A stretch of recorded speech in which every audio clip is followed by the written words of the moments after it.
پاکستان میں دراندازی کی بڑی کوشش ناکام، سیکیورٹی فورسز کی بغیر کسی نقصان کے کامیاب کارروائی، 15 سے زائد خوارج اور افغان طالبان مارے گئے۔ خوارج نے افغان طالبان کی بارڈر پوسٹوں کو استعمال کیا۔ کرم اور شمالی وزیرستان میں 2 مقامات سے دراندازی کی کوشش کی گئی۔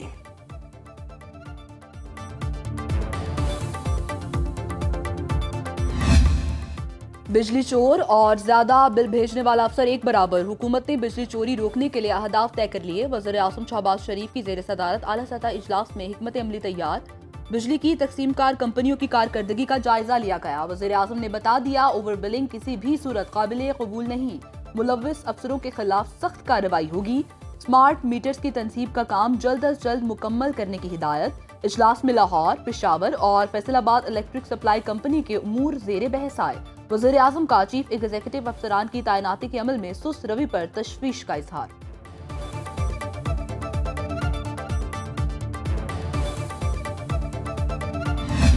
مارچ 2025 کے اندر خرید و فروخت بجلی کی حکومت کی ذمہ داری نہیں رہے گی، آپ کی ذمہ داری ہوگی۔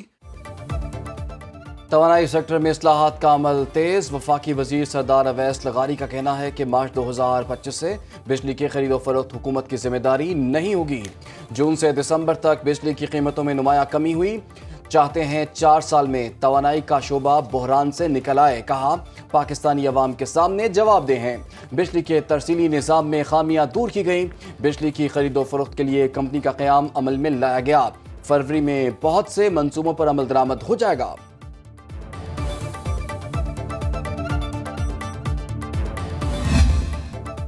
حکومت نے 9 مئی کے منصوبہ سازوں کو فوری سزاؤں کی آواز لگا دی۔ وزیر دفاع کہتے ہیں جب تک 9 مئی کے ماسٹر مائنڈ اور اس میں ملوث افراد کو سزا نہیں دی جاتی، حقیقی انصاف نہیں مل سکتا۔ پاکستان میں استحکام اور انصاف کے لیے فوری اور فیصلہ کن اقدام ضروری ہے۔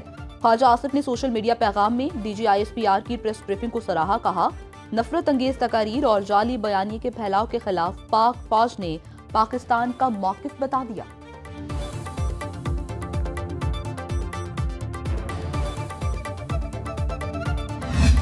9 مئی افواج پاکستان کا مقدمہ نہیں، یہ عوام پاکستان کا مقدمہ ہے۔ اس کے اندر مروجہ قانون کے تحت ثبوت اور شواہد کے مطابق اور تمام قانونی تقاضوں کو پورا کر کے وہ تمام لوگ جو 9 مئی کی ہنگامہ آرائی میں ملوث تھے اور جن کو قانون کے مطابق ملٹری کسٹڈی میں ریفر کیا گیا تھا، ان کو سزائیں دینے کا عمل مکمل ہو چکا۔ ملک کے مجرم انجام کو پہنچے، اب 9 مئی کے منصوبہ سازوں کی باری ہے۔ پاک فوج نے صاف صاف بتا دیا انصاف کا عمل جاری رہے گا، حملوں کے منصوبہ سازوں کو انجام تک پہنچانا ضروری ہے۔ فوج میں جو بھی سیاست کو ریاست پر مقدم رکھے گا اسے بھی جواب دہ ہونا ہوگا۔ 26 نومبر 2024 9 مئی 2023 کا تسلسل ہے، پولیس اور رینجرز پر حملے احتجاج نہیں، دہشت گردی ہے۔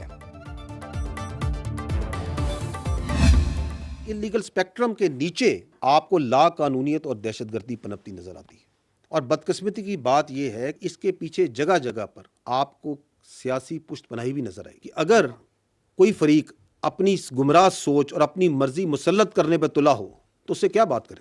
ایسی شخصیت جو کہ اس صلاحیت سے عاری ہو کہ وہ اپنی غلطی سے کوئی سمجھے اور جو یہ سمجھتا ہو کہ اسے ہر چیز کا مکمل علم ہے، تو ایسے رویوں کی قیمت پوری قوم اپنے خون سے چکاتی ہے۔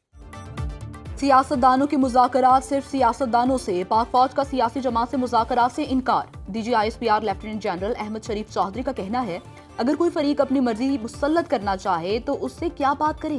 ایسی شخصیت جو اپنی غلطی نہ سمجھے، ایسے رویوں کی قیمت پوری قوم اپنے خون سے چکاتی ہے۔ سب مل کر بیٹھیں اور فیصلہ کریں کہ دہشت گردی پر سیاست نہیں ہوگی۔ 2021 میں ایک شخص کی غلطی کی قیمت قوم نے اپنے خون سے ادا کی۔ افغانستان فتنہ الخارج کو پڑوسی ملک پر ترجیح نہ دے۔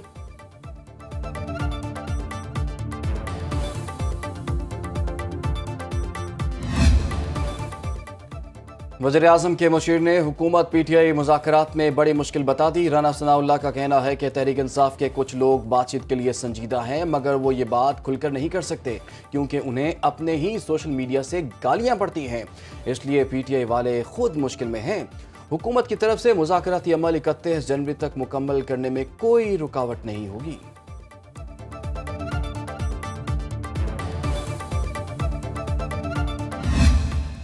یونان کشتی حادثہ مبینہ طور پر FIA کے 31 افسران و اہلکاروں کے ملوث ہونے کا انکشاف۔ FIA نے افسران کے نام پاسپورٹ کنٹرول لسٹ میں ڈالنے کا فیصلہ کر لیا۔ ملوث افسران میں انسپیکٹر، سب انسپیکٹر اور کانسٹیبل شامل۔ FIA افسران یونان کشتی حادثے میں ملوث پائے گئے۔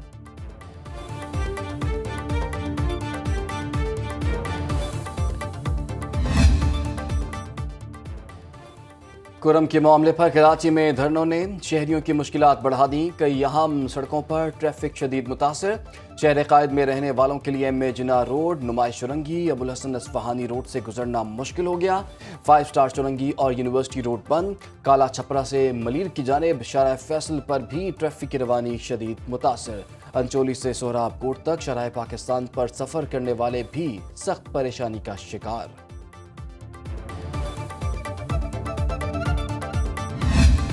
لاہور کے فورٹریس اسٹیڈیم میں ٹینٹ پیگنگ چیمپئن شپ 3 روزہ ایونٹ میں 80 سے زائد ٹیمز حصہ لے رہی ہیں۔ ملک بھر سے گھڑ سوار شریک۔ سنو پنجاب ہارس مینشپ کلب اور Pakistan riding club and stood form کے ماہر نیزہ بازوں نے پہلے دن ہی سما باندھ دیا۔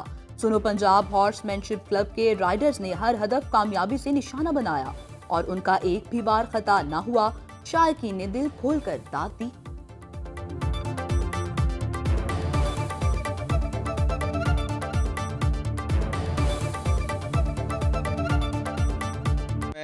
اپنی ٹیم سنو پنجاب ہارسمینشپ کلب اور سنو پنجاب کو میں داد دیتا ہوں جی، کیونکہ انہوں نے ایفرٹس اور ان کے اقدامات جو ہیں اس گیم کو پروموٹ کرنے میں اور ہماری اس ثقافتی کھیل کو ایک پراپر لیول پہ پروموٹ کرنے کے لیے انہوں نے بہت ایفرٹس کیے ہیں۔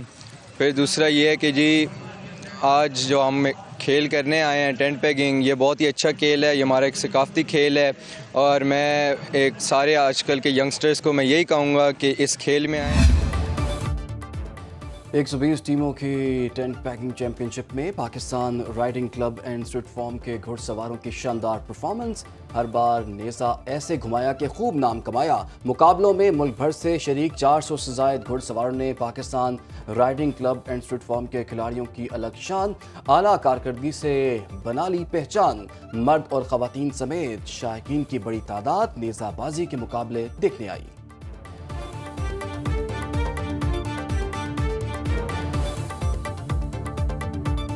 ہمیں انتہائی خوشی ہے کہ لاہور میں رہتے ہوئے آپ اپنی ثقافت کو اجاگر کر سکتے ہیں۔ گھوڑے اپنے لاتے ہیں، ہم لوگ گھوڑوں کے اوپر پرفارم کرتے ہیں۔ پگڑی، شلوار قمیض، ویسٹ کوٹ، یہ ہماری ٹریڈیشنل حصہ ہے، ساری ثقافت کا حصہ ہے۔ تو اس سب کو چیزوں کو ہم ساتھ لے کے چاہ رہے ہیں اور بہت اچھا لگ رہا ہے کہ لاہور میں رہتے ہوئے ہم ان چیزوں کو پرفارم کر رہے ہیں۔ دسمبر میں جاڑا اپنے جوبن پر، ملک کے بیشتر علاقوں میں آج موسم سرد اور خشک رہے گا۔ محکمہ موسمیات کے مطابق پہاڑی علاقوں میں موسم شدید سرد رہے گا۔ اسلام آباد میں سردی بڑھنے کی پیش گوئی۔ بلوچستان کے بیشتر علاقوں میں موسم خشک اور سرد رہے گا۔ کوئٹہ اور کلات میں کم سے کم درجہ حرارت -5 degree centigrade record. Karachi میں رواں سال کی سرد ترین رات، کم سے کم درجہ حرارت 8.5 ڈگری پر آ گیا۔ پنجاب اور خیبر پختونخوا کے مختلف علاقوں میں دھند، موٹر وے اور دیگر شاہراہوں پر ٹریفک کی روانی متاثر رہی۔